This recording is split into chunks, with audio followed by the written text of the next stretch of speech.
The communication array on the space station hummed with excitement. After 3 months of traveling through space, the human ship New Seoul had finally reached the meeting point. Commander Hyun-woo Kim stood on the bridge watching the stars through the window. Today would change everything for humanity. "Sir, we're getting responses from the alien ships," said Lieutenant So-Jin Lee from her station. Her fingers moved quickly over the controls. "3 different species are answering our call." Hyun-woo nodded. The first contact protocols had worked. Earth had sent out signals for 2 years, hoping someone would answer.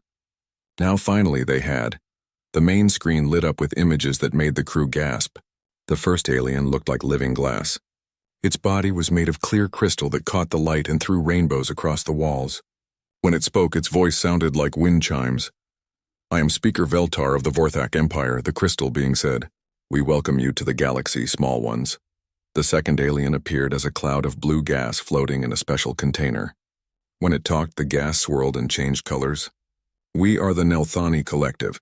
Your species shows promise, though you are very young." The third alien looked more familiar. It had 2 arms and 2 legs like humans, but its skin was green and covered in scales. "I am Commander Thexol of the Karathi Federation.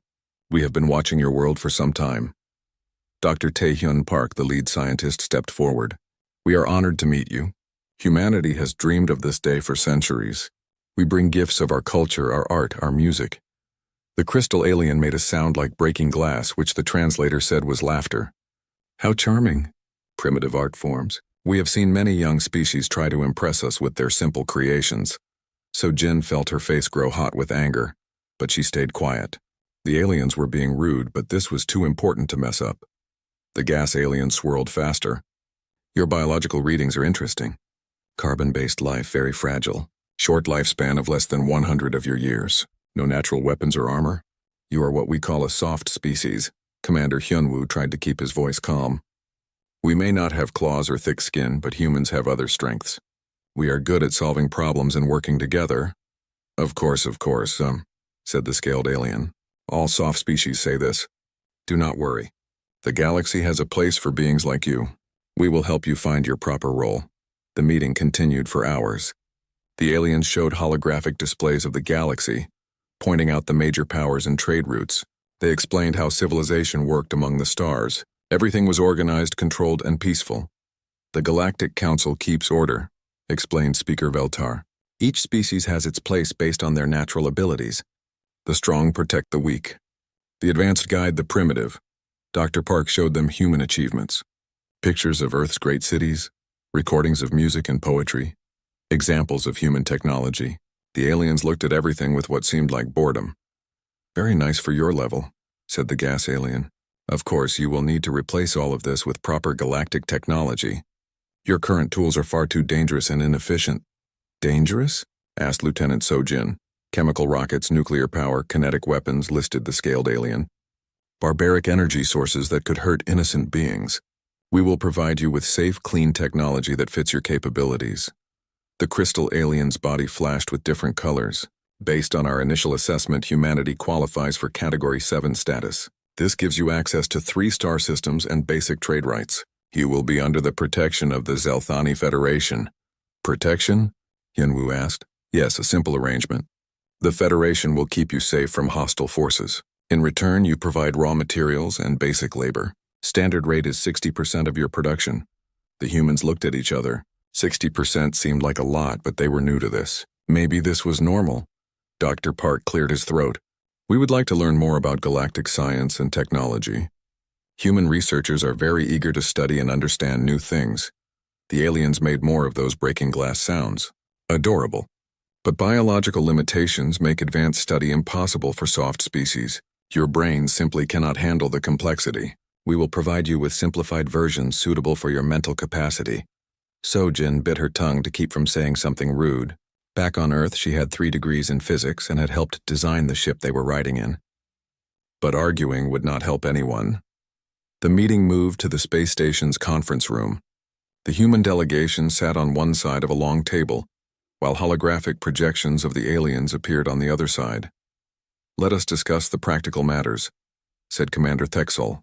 "Your species will need guidance to avoid the many dangers of galactic society. Some civilizations are not as kind as we are. The aliens explained the rules. Humans could only travel to approved systems. They needed permission to build new colonies.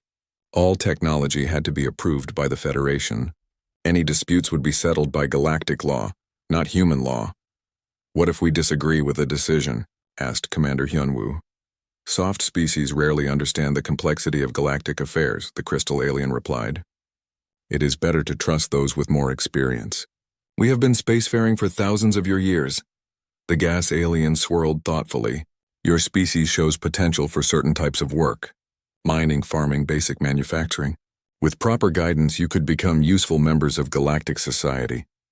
Dr. Park felt sick to his stomach. They were talking about humans like they were children or pets. But what choice did they have? Earth was alone, and these beings had technology beyond human understanding. The negotiations continued for 3 days. The aliens were polite but firm. They would not budge on any major points.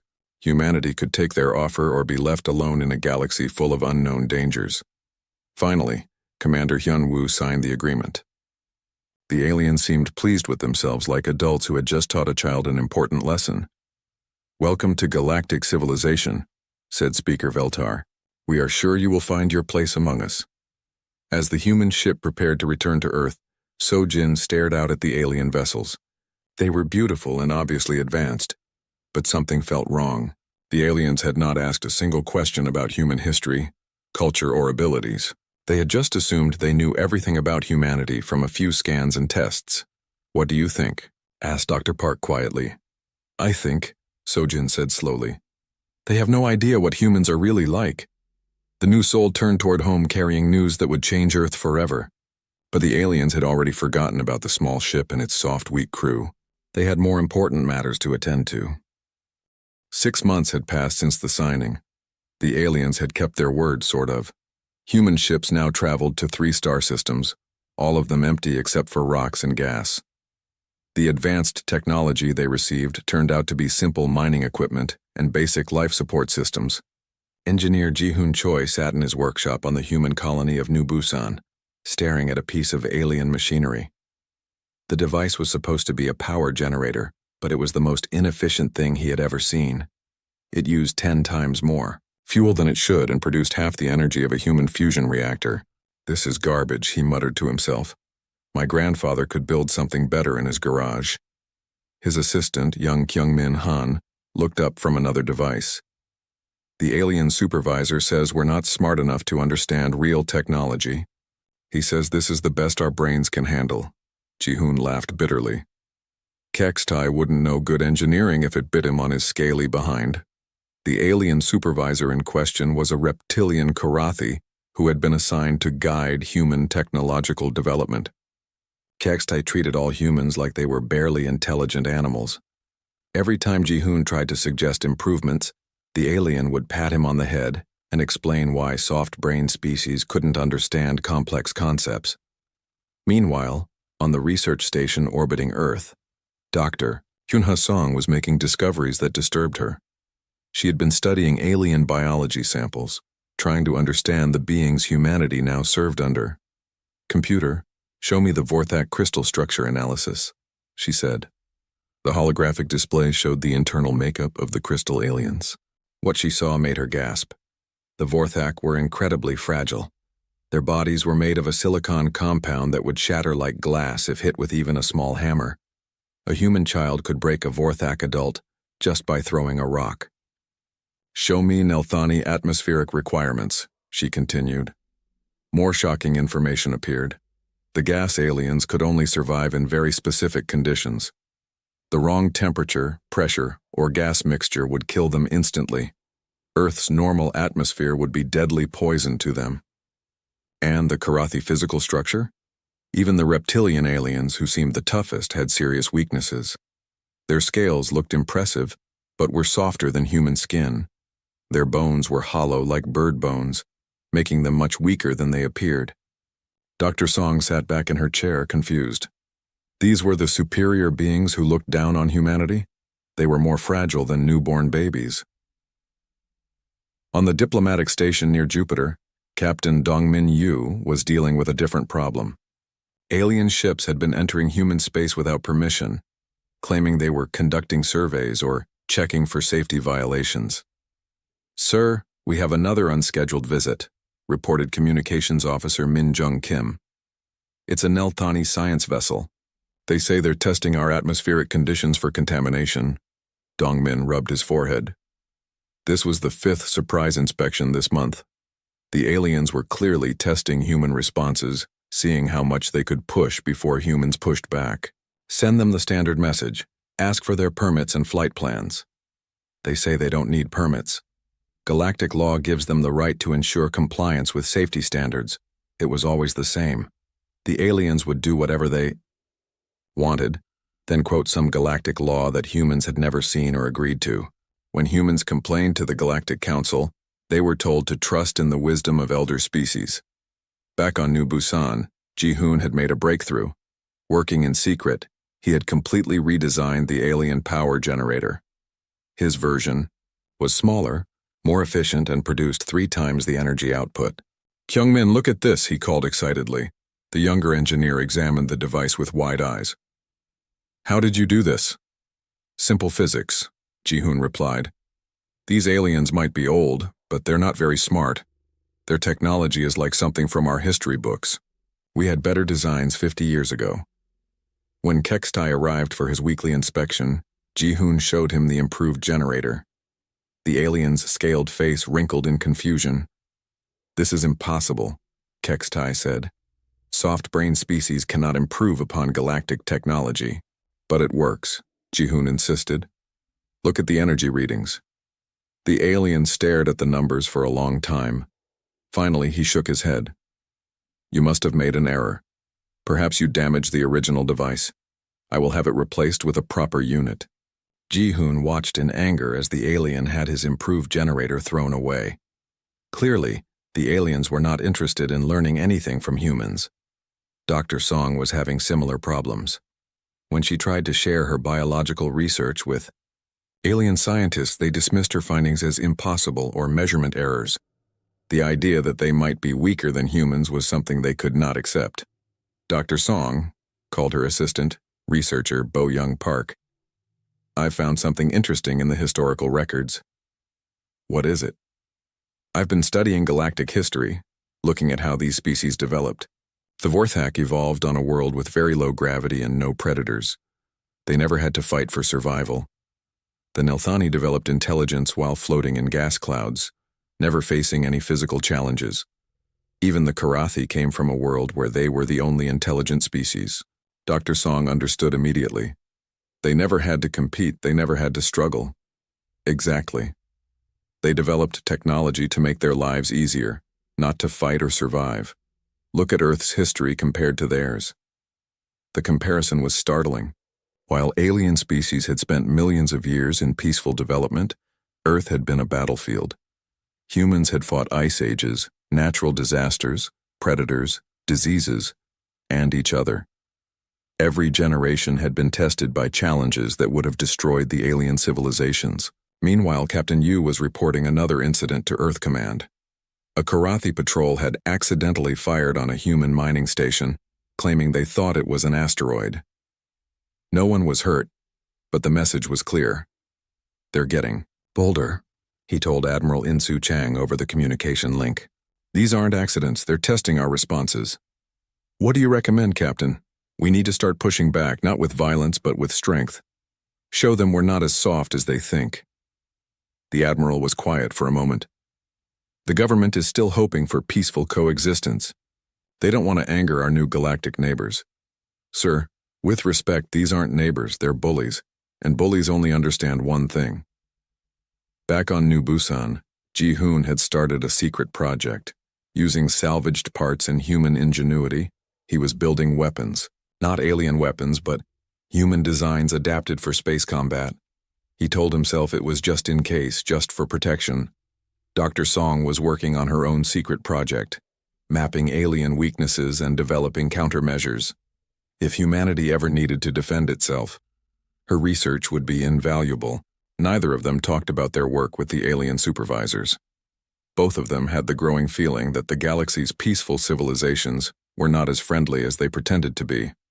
The aliens continued to treat humans like children, never imagining that the soft species might be capable of more than they showed. They saw weakness where they should have seen restraint. They saw primitive technology where they should have seen potential. Most importantly, they never asked about human history, human nature, or what had made humanity strong enough to reach the stars in the first place. If they had, they might have learned some uncomfortable truths about the species they were so carelessly underestimating. Instead, they continued their tests and surveys, their small invasions and casual insults, never realizing they were slowly awakening something that had been sleeping. Something that had once hunted mammoths across frozen plains and built empires from the ashes of fallen enemies. The aliens thought they knew what humans were. They were about to discover how wrong they could be. The first attack came without warning. Mining Station Alpha 7 was processing asteroids in the outer edge of human space when the Karathi ships appeared. 3 sleek vessels dropped out of hyperspace and immediately opened fire. Station Commander Wu Jinli watched in horror as energy beams tore through the mining equipment. "All hands, this is not a drill. We are under attack." The station's shields built with alien technology failed after the first few hits. Emergency alarms screamed as atmosphere began leaking from damaged sections. "Sir, incoming transmission from the attacking ships," reported Communications Officer Hee-Jin Choi. The main screen flickered to life, showing the scaled face of a Karathi commander. "Human vessel, you are interfering with our training exercise. Move your station immediately or face the consequences." Wu Jin stared at the alien in disbelief. "This is our territory." "You're attacking a civilian mining station." The Karathi commander's eyes were cold and amused. "The galaxy belongs to those strong enough to claim it. Weak species exist only by the grace of their betters." The transmission ended and the attacks resumed. Station Alpha 7 had no weapons, no defenses except the thin shields that had already failed. All they could do was evacuate. "Launch all escape pods," Wu Jin ordered. "Send a distress signal to Earth Command." 27 humans escaped in the pods before the station exploded. The Karathi ships watched the destruction with satisfaction, then disappeared back into hyperspace. News of the attack spread quickly through human space. Earth's government immediately filed a formal complaint with the Galactic Council. The response came back 3 days later. "Military exercises are necessary for galactic security. Civilian vessels should avoid military zones." There had been no warning that the area was a military zone. The designation had been created after the attack. Admiral Insu Chang called an emergency meeting of the Human Defense Forces. The conference room on Luna Base was packed with officers who had been expecting this day for months. "Gentlemen, ladies, the situation is clear," the Admiral began. "The aliens are testing us. They want to see how much we'll tolerate before we fight back." Colonel Min-Ho Jang, head of space operations, leaned forward. "Sir, our current defense treaty prohibits us from building military vessels. We have patrol boats and nothing else." "The treaty was signed under false pretenses," replied Admiral Chang. "They promised us protection, then told us to protect ourselves. I'm authorizing Emergency Protocol 7. Every officer in the room knew what that meant. Hidden shipyards would begin production immediately. Human weapons, human designs, human strategy. "What about the Galactic Council?" asked Captain Subin-O. "The Council has made their position clear. We're on our own." Meanwhile, on the research station orbiting Earth, Dr. Yu-Jin Bei was studying the psychological profiles of alien species. What she found was disturbing and useful in equal measure. Computer. Display evolutionary history comparison. Humans versus galactic species. The holographic chart showed 2 very different paths of development. The alien species had all evolved from prey animals or peaceful herbivores. They had developed technology as a way to avoid conflict, not to engage in it. Humans were different. Earth's history was written in blood and struggle. Humans had evolved as persistence hunters, wearing down prey over hours or days of continuous chase. They had survived ice ages, volcanic winters, and countless natural disasters. Most importantly, they had competed with each other for 60,000 years. "The aliens have no concept of total war," Dr. Bei dictated to her research notes. "Their conflicts are formal, ritualized, limited. They fight like it's a game with rules. Humans fight like their lives depend on it because for most of our history they did." The second attack came a week later. This time, it was a Nelthani gas ship that appeared near New Busan Colony. The alien vessel demanded inspection rights and began scanning human facilities without permission. Colonial Governor Ji-Sung Park tried to handle the situation diplomatically. Nelthani vessel, you do not have authorization to scan our facilities. Please submit a formal request through proper channels. The gas alien's response was contemptuous. Soft flesh creatures do not give orders to their betters. We will scan what we choose. That was when Colonel Min-ho Jang arrived with the first human patrol ships built under Emergency Protocol 7. The vessels looked primitive compared to alien technology, but they carried something the aliens had never seen: kinetic weapons. Nelthani vessel, this is Colonel Jang of the Human Defense Force. You have 30 seconds to leave our territory. The gas alien laughed, a sound like wind through broken pipes. Your toy ships cannot harm us. Our shields are impenetrable. 20 seconds, we are protected by galactic law. Any attack on us will result in severe punishment. 10 seconds. The Nelthani ship didn't move. The alien commander was too arrogant to believe humans would actually fight back. Time's up. The human ships opened fire with railguns, launching metal slugs at incredible speeds. The alien shields were designed to deflect energy weapons, not physical projectiles. The first salvo punched straight through the Nelthani vessel's hull. The gas alien's scream of shock and pain echoed across the communication channels. Impossible. You used kinetic weapons. That's barbaric. It's effective, Colonel Jang replied coldly. Leave now, or the next salvo goes through your command center. The Nelthani ship fled, trailing atmosphere from its damaged hull. Within hours, formal protests were flooding Earth's communication networks. Humans had violated galactic law by using primitive and cruel weapons against a peaceful survey vessel. Earth's response was simple. Human territory will be defended by human methods. The third attack was the largest yet. A full Karathi battle group entered human space, led by War Commander Sekroth, a veteran of dozens of campaigns against soft species. He expected the usual pattern: show of force, formal surrender, payment of reparations. Instead, he found himself facing Colonel Min-ho Jang and a fleet of human warships that looked like nothing in the galactic database. Human vessels, you are in violation of the Military Territories Act, Sekroth announced.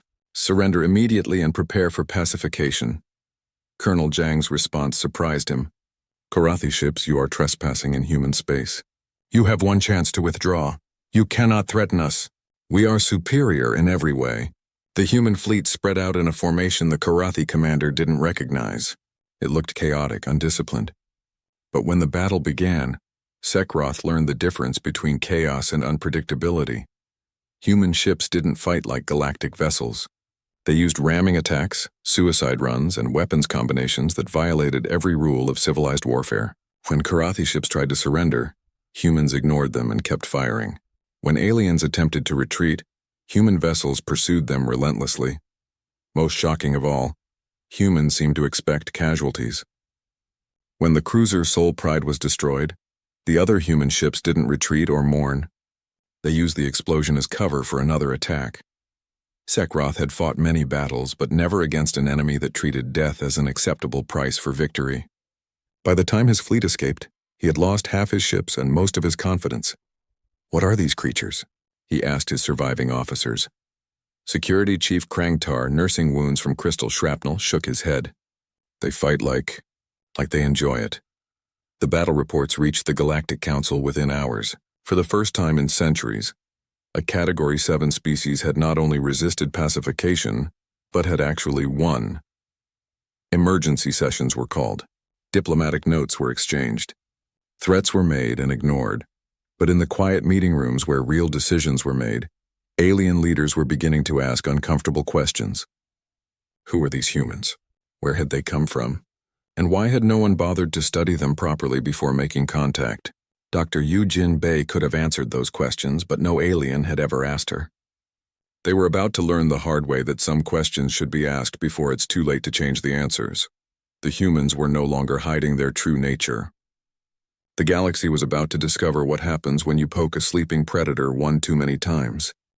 The emergency session of the Galactic Council was unlike anything in their history.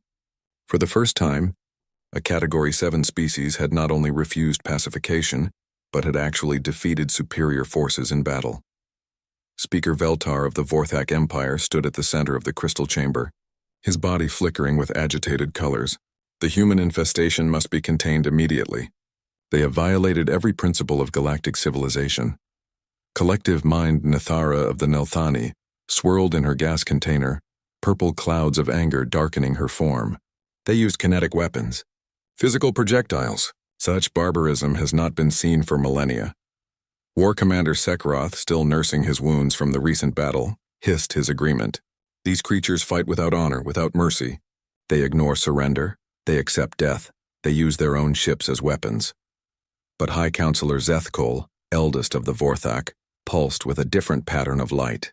Perhaps we should ask ourselves why we know so little about this species. They appeared 18 months ago. We assigned them a category and we ignored them. Did any of us study their history? The chamber fell silent. In truth, no one had bothered. Category 7 species were always the same. Weak, peaceful, grateful for protection. There had never been a need to study them in detail. Their biology is clear, Speaker Veltar insisted. Soft flesh, short lifespans, no natural weapons. They are prey creatures that just destroyed a Karathi battle group, Zethkol observed quietly. Meanwhile, on Earth, Admiral Insu Chang was addressing the emergency joint session of humanity's leadership. Representatives from every nation, every colony, every major corporation filled the vast chamber in Geneva. The situation is clear, Admiral Chang announced. The galactic community has shown its true colors. We are not partners. We are not even recognized as equals. We are cattle to be managed. President Hai Young Kim of the Earth Federation leaned forward. What are you recommending, Admiral? Full withdrawal from all galactic treaties, immediate militarization of all human space, and formal declaration of human sovereignty over our territory. The chamber erupted in argument. Some delegates insisted on diplomatic solutions. Others demanded immediate action. But the debate ended when the latest intelligence reports arrived. Colonel Minho Jiang presented the evidence to the hushed assembly. Karathi ships are massing at the border of our territory. Nelthani vessels are blockading our trade routes, and Vorthak diplomatic communications suggest they are planning a final pacification of human space. They're not negotiating, Admiral Chang said grimly. They're preparing to end us. Dr. Yujin Bei stood to address the assembly. Her research had become crucial to humanity's survival. I've completed my analysis of alien psychology and capabilities. With your permission, I'd like to share what we're really facing. The main screen lit up with comparative data. Every major galactic species evolved from prey animals. The Vorthak developed intelligence to hide from predators. The Nelthani evolved in environments with no threats. The Karathi were the apex species on their world, but only because they were the only intelligent life there. She paused, letting the implications sink in. They have no concept of total war because they've never faced extinction. They treat conflict like a game because for them, it always has been. When they lose, they retreat and try again later. The idea of fighting to the death is alien to them. What about their technology? Asked Science Minister Jinwoo Park. Advanced but specialized. They've had thousands of years to perfect energy shields, faster than light travel and environmental controls. But their weapons are designed for show, not destruction. Their tactics are formal and predictable. They've never had to innovate under pressure. The vote was unanimous. Humanity would stand alone. The declaration went out across the galaxy 3 days later. Admiral Sungwoo Nam, newly appointed as Supreme Commander of Human Defense Forces, broadcasted it from every human ship and station simultaneously. To all galactic civilizations, humanity hereby withdraws from all treaties, agreements, and obligations imposed upon us by alien authority. We claim full sovereignty over our territory and reject any external governance. Human space will be defended by human forces using human methods. The response was swift and predictable. The Galactic Council condemned the declaration as illegal rebellion by an immature species. Economic sanctions were imposed. Diplomatic relations were severed. Then came the threats. But humanity was no longer the weak species that had signed those first agreements.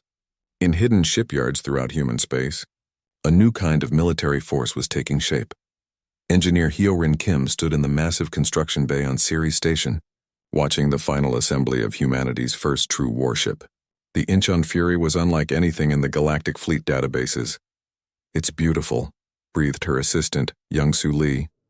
The ship was blocky, Ugly by alien standards, but every line served a purpose. Thick armor plating covered redundant systems. Multiple weapon mounts allowed for devastating firepower. Most importantly, it was built for damage, designed to keep fighting even when half destroyed. "How many more?" asked Admiral Chang, who had come to inspect the new vessel. 50 more under construction here," Hyorin replied. "Every human world is building them. We'll have a fleet of 500 within 6 months." But it wasn't just ships. Human industry was adapting in ways the aliens could never imagine. While galactic civilizations crafted weapons like art pieces, humans mass-produced them like tools. Factories that had made civilian goods were retooled overnight to produce military equipment. The aliens, still following their ancient patterns, announced a formal timeline for human submission. They would arrive in 6 months with an overwhelming force. Humanity would have time to reconsider their foolish rebellion. It was a mistake that showed how little they understood their opponents. General Wu Jin. Li used those 6 months to revolutionize human military doctrine. He studied every battle in Earth's history, every successful resistance movement, every example of a weaker force defeating a stronger one. "We're not trying to match their fleet ship for ship," he explained to his officers. "We're going to fight dirty." The plan he developed would have horrified galactic military commanders. Hit-and-run attacks, feints, traps, and the systematic destruction of anything that could be useful to the enemy. When the aliens arrived, they would find nothing but empty space and deadly surprises. Dr. Haewon Park, working with a team of xenobiologists, was developing something even more devastating. Custom weapons designed specifically for each alien species. Sonic disruptors that would shatter Vorthak crystal bodies, atmospheric processors that would poison Nelthani gas forms, neural scramblers that would overload Korathi nervous systems. "This feels wrong," confessed her assistant, researcher Boram Shin. "We're designing weapons to kill specific species." Dr. Park looked up from her work, her face grim. "They started this when they decided we were too weak to matter. Now they're going to learn the difference between weak and restrained." As the deadline approached, more alien species joined the coalition against humanity. The Zelthani Federation promised to restore order to the Galaxy. The Crystal Consortium declared humans a threat to civilized society. Even neutral species supported the coming pacification. But in the quiet, research stations and hidden military bases throughout human space, another kind of preparation was taking place. Humanity's greatest advantage was not their technology or their tactics. It was their nature. While alien commanders planned their approach like a formal dance, human strategists prepared for total war. While aliens expected surrender after the first defeats, humans planned to fight until the last ship was destroyed. Most importantly, while aliens saw the coming conflict as a police action to restore order, humans saw it as a fight for survival. They were about to discover that when humanity fights for survival, the galaxy itself is not big enough to contain the consequences. The 6-month grace period was almost over. The largest military force in galactic history was approaching human space, confident in their overwhelming superiority. They had no idea what was waiting for them. The combined galactic fleet was the largest military force assembled in over 1,000 years. 300 ships from 6 different species. Led by Supreme War Commander Velthok of the Vorthak Empire, they approached human space with absolute confidence. "Commence final approach to the human colony worlds," Velthok ordered from his Crystal Command throne. "All species will witness what happens to those who defy galactic order." The fleet dropped out of hyperspace at the edge of human territory, expecting to find desperate defenders clustered around their homeworld. Instead, they found empty space.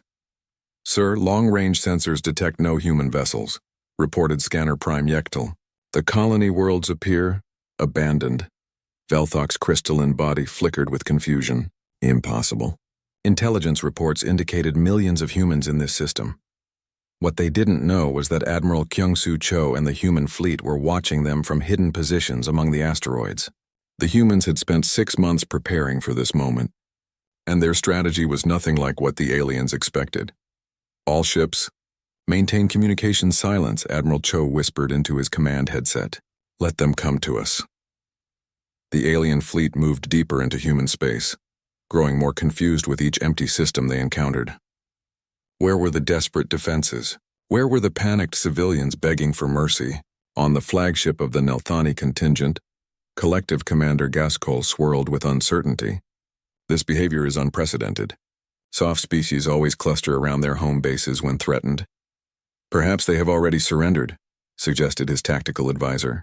Some species abandon their colonies when faced with superior force. They were wrong.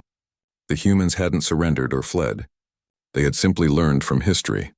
Dr. Haywan Park was monitoring the alien approach from a hidden communication station on Titan. Her research into alien psychology had predicted exactly this scenario. They're following standard galactic doctrine, she reported to Admiral Cho. Overwhelming force, direct approach, expecting formal surrender. Perfect, the Admiral replied. Continue the broadcast as planned. Dr. Park activated the galaxy-wide communication array. For the first time, humanity would tell their own story to the stars. Citizens of the galaxy, her voice echoed across 1,000 worlds. You have been told that humans are a weak species, barely worthy of notice. Today you will learn the truth about what humanity really is. The transmission began with images of Earth, but not the peaceful planet the aliens remembered. These were scenes from human history, ancient battles, devastating wars, the rise and fall of empires built on conflict. Humanity evolved on a world where everything was trying to kill us. Ice ages that lasted for thousands of years, predators that hunted us across continents, diseases that destroyed entire civilizations, and through it all we survived. In the alien fleet, commanders watched in growing unease as the images continued, humans hunting massive beasts with primitive weapons, armies clashing with bronze and steel, cities burning and being rebuilt stronger than before. You call us weak because our bodies are soft, Dr. Park continued. But you never asked what made us strong. We are persistence hunters. We don't kill our prey with claws or venom. We chase it until it collapses from exhaustion. We never give up. We never stop coming. Supreme War Commander Velthok tried to shut off the transmission, but it was being broadcast on every frequency, from every human ship and station in the galaxy. You think we fear death because our lives are short, but death has been our companion for 60,000 years. We learned to accept it, to use it to make it serve our purposes. Every human soldier knows that some battles can only be won by those willing to die for victory. The images shifted to show human technological development. Not the peaceful advancement the aliens knew, but weapons of incredible destructive power, nuclear fire that could destroy cities, chemical agents that could poison entire continents, diseases engineered to target specific genetic groups. You gave us technology and told us it was advanced, but we've been building weapons of mass destruction since we discovered fire. The tools you gave us are toys compared to what we've built ourselves. That was when the first human attack began. Admiral Cho's fleet emerged from the asteroid field like hunters rising from tall grass. The human ships moved in ways that violated every principle of galactic warfare. They didn't form neat lines or follow predictable patterns. They swarmed like angry insects, each ship following its own chaotic path. All ships engage at will, Admiral Cho ordered. Show them what happens when prey animals evolve. The human ships opened fire with weapons the aliens had never seen. Kinetic projectiles that punched through shields like paper. Nuclear missiles that turned energy barriers into radioactive clouds. And strangest of all, ships that deliberately rammed into alien vessels, their crews sacrificing themselves to destroy larger targets. This is madness, screamed War Commander Sekroth as he watched a human cruiser ram straight into a Vorthak battleship. Both vessels exploded in a brilliant flash, but the aliens were horrified while the humans simply continued their attack. Captain Subin O was commanding one of the ramming ships. As her vessel, Daegu Honor, accelerated toward a Nelthani command ship, she spoke calmly to her crew over the intercom. Today we show the galaxy what humans are willing to do for freedom. Remember, we are not victims. We are not weak. We are the species that conquered our own world before we reached for the stars. The Daegu Honor struck the alien vessel at nearly light speed. The explosion could be seen from 3 systems away. But the real shock came when the aliens tried to respond with their own weapons. Energy beams that should have destroyed human ships barely scratched their thick armor. Sophisticated targeting systems couldn't track the chaotic human attack patterns. Defensive formations designed for civilized warfare crumbled under assault by enemies who fought without rules. Sir, we're losing ships faster than our tactical computers can calculate, reported Scanner Prime Yektal, his voice cracking with panic. Supreme War Commander Velthok stared at the tactical display in disbelief. In 30 minutes of combat, the Galactic Fleet had lost 60 ships. The humans had lost 40, but they seemed to consider this acceptable. How can they accept such casualties? He asked his advisor. Sir, I don't think they see them as casualties. I think they see them as investments. The broadcast from Dr. Park continued as the battle raged. You want to know what makes humans dangerous? We learned warfare from nature herself. We learned persistence from chasing prey across continents. We learned sacrifice from protecting our young against impossible odds. We learned creativity from surviving in a world that changed faster than evolution could adapt us to it. More human fleets were arriving now, emerging from hidden bases throughout the system. The aliens realized with growing horror that humanity had never concentrated their forces. They had spread them out, hidden them, prepared for a campaign that could last years or decades. Every human colony is a fortress, Dr. Park explained.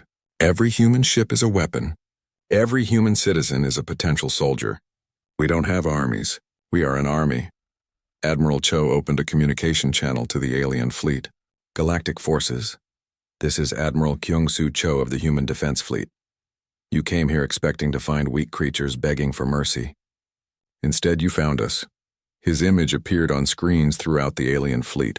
A calm, weathered face with eyes that had seen too much combat to be impressed by overwhelming odds. We are not the species you thought we were. We are not victims. We are not prey. We are the descendants of persistence hunters who once chased mammoths across frozen plains. We are the children of warriors who built empires from the ashes of their enemies. We are the heirs of survivors who turned a hostile world into a garden. The alien fleet was beginning to break apart. Ships were retreating without orders. Captains making individual decisions to preserve their crews rather than continue a battle they didn't understand. You made one crucial mistake, Admiral Cho continued. You never asked what made us human. You saw our soft flesh and assumed we were weak. You saw our short lives and assumed we feared death. You saw our primitive technology and assumed we were stupid. Supreme War Commander Velthok tried to rally his forces, but panic was spreading through the fleet faster than his orders. All ships maintain formation. We outnumber them 3-1. But numbers meant nothing when the enemy was willing to die to achieve victory. The humans fought like they were already dead. Like death was just another tool to be used in pursuit of their goals.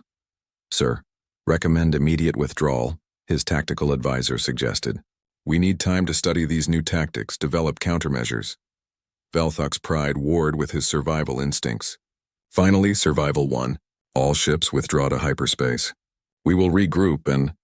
His words were cut off as the Incheon Fury, Admiral Cho's flagship, appeared directly in front of his command vessel. The human ship was damaged, bleeding atmosphere from a dozen hull breaches, but its weapons were still functional. You want to know what humans can do? Admiral Cho asked. This is what we can do. We can take everything you throw at us and keep fighting. We can lose everything and still find a way to win.